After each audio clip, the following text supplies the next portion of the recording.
Assalamualaikum warahmatullahi wabarakatuh. Ketemu lagi bersama Pak Sera. Setelah mempelajari momen gaya dan resultan momen gaya, kita di sini akan melanjutkan mempelajari dengan adanya kopel dan momen kopel. Apa pengertian kopel? Dan aku sering mendengar ya, kopel nih gitu ya. Artinya pasangan ya. Wah, kopel nih. Ya, betul, itu artinya pasangan. Namun di dalam fisika, kopel merupakan pasangan gaya-gaya sejajar. Syaratnya sejajar nih dalam fisika. Gaya-gayanya sejajar ya, tetapi berlawanan arah yang mengakibatkan benda berotasi. Masih ingat materi sebelumnya? Yang mengakibatkan benda berotasi tak lain adalah momen gaya. Kenapa mengakibatkan rotasi? Karena gayanya itu sendiri mengenai sebuah lengan, ya. Kalau di sini digambarkan pada kompas, sebuah gaya mengenai lengan kompas itu sendiri melewati ujung atau tepi jarum kompas. Ini satu ke arahnya ke kanan dan satu ke kiri, oleh karena itu arah gayanya berlawanan namun sejajar. Lalu kaitannya dengan momen kopel, karena tadi ada dua pasang gaya yang sejajar dan mengenai lengan masing-masing panjangnya D ya, D, maka kopel yang berasal dari dua gaya yang besarnya sama dan arahnya berlawanan serta sejajar tadi dijumlahkan atau resultannya disebut dengan momen kopel. Kesimpulannya, kopel terdiri atas dua buah gaya sebesar F dipisahkan oleh jarak tegak lurus garis kerja kedua gaya D. Momen kopel sendiri persamaannya bagaimana? Nah, ini yaitu M itu momen kopel, yaitu F kalikan D, di mana D di sini adalah panjang lengan itu sendiri. Kenapa kok tidak 2F ya? Karena ini kan porosnya di tengah-tengah. Asalnya F kalikan setengah D ditambah F kalikan setengah D, kan ini semuanya menghasilkan putaran searah putaran jarum jam. Yang sebelah kiri ini disebut kopel positif, namun yang sebelah kanan ini putarannya ke kiri disebut kopel negatif. Jadi saya ulangi, setengah D kalikan F ditambah setengah D kalikan F artinya menjadi 1F kalikan D atau ditulis F kalikan D saja. Demikian anak-anakku. Nanti kita lanjut dengan momen inersi. Ini sudah paham ya, nanti ada contoh soalnya kita pelajari lebih lanjut. Oke, kita lanjut ke momen inersi. Jadi ini anak-anakku silahkan diresum atau diringkas bahwa besarnya kopel itu dinyatakan dalam momen kopel didefinisikan sebagai perkalian antara gaya dengan kedua atau gaya F dengan jarak kedua gaya, yaitu D ya. F kalikan D, itu saja simpelnya momen kopel.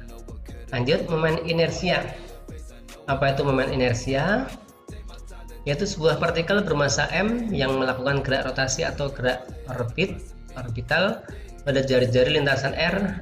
Momen inersinya adalah I. Jadi I itu simbol dari momen inersi, maka disingkat I itu inersia ya. Secara lengkap disebut dengan atau diucapkan momen inersia, yaitu M kalikan R kuadrat. Di sini rumus umum mr kuadrat itu momen inersia untuk sebuah partikel atau benda bermassa M, atau katakan partikel atau titik materi. Namun kalau benda-benda itu nanti mempunyai bentuk dan ukuran yang berbeda-beda, akan diberikan pada sesuai dengan tabel ini. Nah, sebelum ke tabel, kita sudah mengenal I, yaitu momen inersia. Secara umum untuk sebuah partikel bermassa M atau titik materi yaitu mr kuadrat. Lalu hubungannya I dengan tau ini ya, masih ingat tau atau torsi atau momen gaya itu apa? Yaitu tau sama dengan I kalikan alfa. Jadi simbolnya ini tau ya, sama dengan ini, bukan T tapi ini tau atau torsi. Lalu ini alfa, maaf di sini kurang begitu jelas, ini bukan A tapi alfa ya. Jadi diresum dulu, disimpan bahwa hubungan antara momen inersia dengan momen gaya yaitu tau sama dengan I kalikan alfa. Nantinya ada soal atau contoh soal yang menanyakan percepatan sudut ataupun momen gaya kaitannya dengan momen inersia.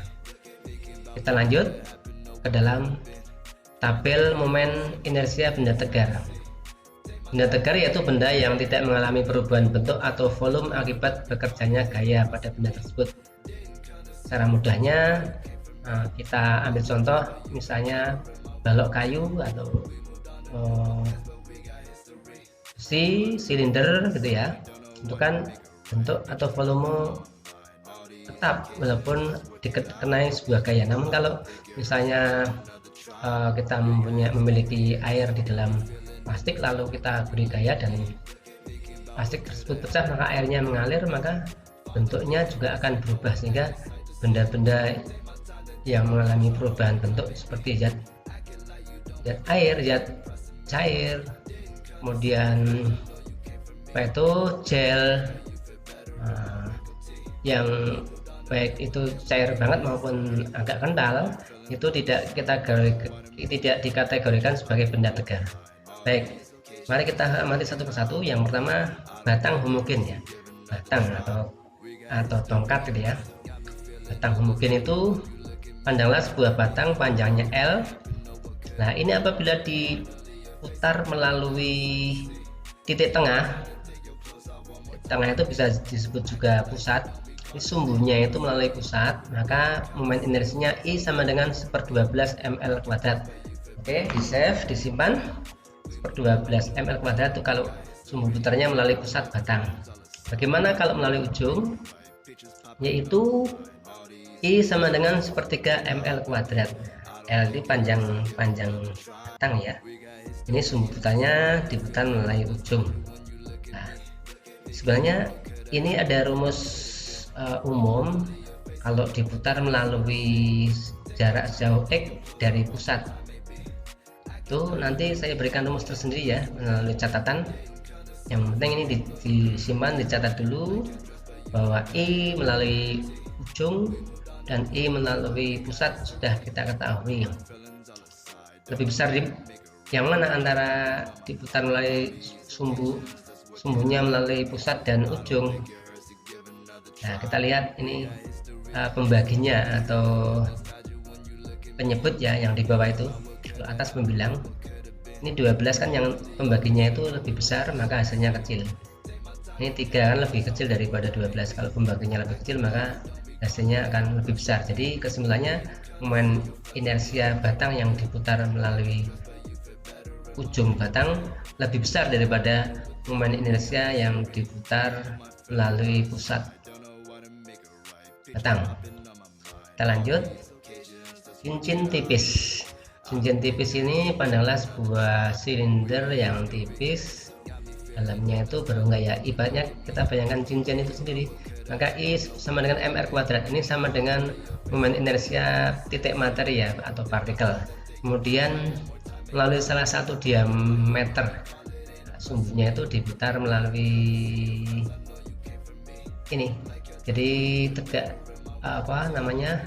tengah-tengah diameter. Kalau ini melalui titik pusat cincin ya, di tengah-tengah. Kalau ini melalui diameter, maka setengah mr kuadrat.